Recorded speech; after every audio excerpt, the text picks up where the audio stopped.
కేసీఆర్ ఏలుబడి బాగుందా? CM Revanth sir ఏలుబడి మంచిగున్నదా? మీకు ఎవరి పాలన నచ్చిందని మందిని అడిగితే ఏం చెప్పిండ్రు? నిజంగానే తెలంగాణ పబ్లిక్ మళ్ళా కేసీఆర్ సార్ని సీఎం ఉండాలని గట్టిగా కోరుకుంటున్నారా? లేదు, కేసీఆర్ కంటే రేవంతే 100 వాళ్ళు బెటర్ అని అనుకుంటుర్రా? సర్వేలో ఏం తెలిసింది చూడురి మీరే. తెలంగాణలో 10 ఏళ్లు ఏలిన కేసీఆర్ పాలన బాగుందా, ఏడాది పూర్తి చేసుకున్న రేవంత్ పాలన మంచిగుందా అని ఓటా అనే సంస్థలు చేసిన సర్వేల 44% కేసీఆర్ పాలనే బాగుందని చెప్పిండ్రు. 35% మంది మాత్రమే రేవంత్ పాలన మంచిగుందని అంటున్నారు. కాంగ్రెస్ సర్కార్ వచ్చి ఏడాది అయింది కదా, ఇక రేవంత్ మీద జనం ఏమనుకుంటున్నారు అని సర్వే చేస్తే ఈ సంగతి తెలిసింది. ఒక రేవంత్ పనితీరుకు ఎన్ని మార్కులు వేస్తారు, కేసీఆర్ పనితీరుకు ఎన్ని మార్కులు వేస్తారనంటే 34 మార్కులు వేసిండ్రు. మరి రేవంత్ రెడ్డికి పతార రోజుకింత వాడిపోతుంది, మెర్చిపోతుందా అని చూస్తే సార్ ఎంత దనలాడినా ఓటు అనుకుంటే ఓటు అవుతుందని అంటుర్రు. ధన నడక అందరికంటే వెనక అన్నట్టు రేవంత్ సార్ ఓటు తలిస్తే వాస్తవంలో ఇంకోటి అవుతుంది. ఖుద్దు సొంత మంత్రులే సార్కు ఎన్ను దన్నుగా లేరన్నది చాలా మంది మాట. ఆయన కింద పడితే ఎప్పుడు నవ్వుదామా అని చూసేటోళ్లే ఎక్కువ మంది ఉన్నారు. అనాలోచన నిర్ణయాలు, ఒంటెద్దు పోకడలతోటి సీఎం సార్ పతార పల్సగా చేసుకుంటుండని కాంగ్రెస్ వాళ్ళే చెవులు కొరుకుంటుర్రు. అందుకే రేవంత్ సార్ గ్రాఫ్ పడిపోయిందని అంటుర్రు. ప్రభుత్వాన్ని హ్యాండిల్ చేసుడు సార్ తోటి అయితలేదని సిట్టింగ్లల్లో కూర్చున్న కాంగ్రెస్ వాళ్ళే సూర్కులు పెడుతుండని గుసగుసలు వినబడుతున్నాయి.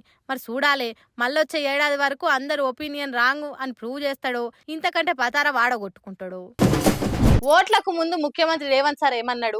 నిర్బంధాలు లేని పాలన తెస్తాం, గడిల పాలనను బొంద పెడతామని పెద్ద పెద్ద పొంకనాలు కొట్టిండు. మరి ఇప్పుడు సార్ చేస్తుందేంది?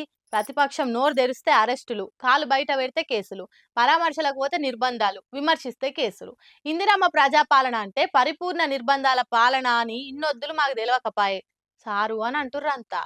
శ్రీయుత గౌరవనీయులైన శ్రీమాన్ రేవంతుల వారి పాలనలా స్వేచ్ఛ స్వతంత్రాలు మస్తుగా ఫరిడవిల్లుతున్నాయి. ఎట్లా అనంటే ప్రతిపక్షం నోరు తెరిస్తే అరెస్టులే, కాలు బయట పెడితే బేడీలే, పరామర్శలకు పోతామంటే గృహ నిర్బంధాలే, ప్రజా సమస్యలను నివేదిస్తామంటే కుత్కవిష్కుడే. ఈ తీర్ల ఏడన్నుంటదా చెప్పుండ్రి? హిట్లర్ వారసత్వాన్ని పునికి ఉచ్చుకొని నీ అంతలే నీ అంతగా మేం కూడా చేయలేదు బ్రదర్ అని ఫీల్ అయ్యేటట్టు నిర్బంధాలను కొత్తగా పుంతలు దొక్కిస్తుండు మన గౌరవ ముఖ్యమంత్రి వర్యులు అన్నది చాలా మంది మాట. పాడి కౌశిక్ రెడ్డిని మందలిద్దామని ఆయన ఇంటికి పోయిన హరీష్ సార్ ను బీఆర్ఎస్ లీడర్లను దుర్భాషలాడుకుంటా అరెస్ట్ చేసుడైంది. ఒక మామూలు కానిస్టేబుల్ మాజీ మంత్రిని పట్టుకొని తమాషాలు చేయకంటాడా?